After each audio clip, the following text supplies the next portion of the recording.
po, papaalala lang namin sa inyo, yung mga naging maanghang na pagbagsak ng mga sound bites o ng mga kataga mula sa mga senador natin dahil sa tinatawag nating Senate serye.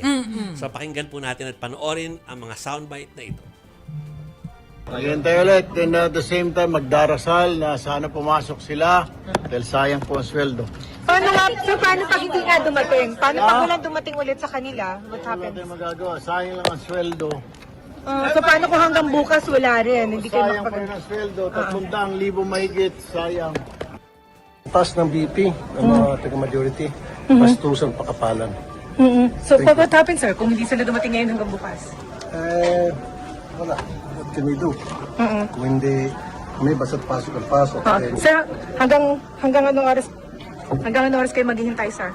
Hanggang 6, 7, kagabi. Opo. Sana wag nang patayin yung aircon sa yung wifi.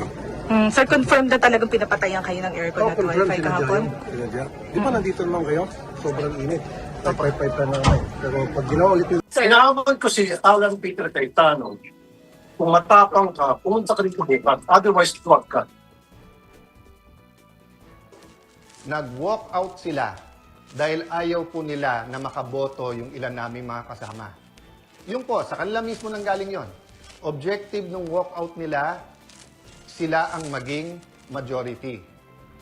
So ngayon naman po na walang quorum at walang session yesterday and today, may kasamang mga protesta yon, protest against a puppet Senate na gusto nila.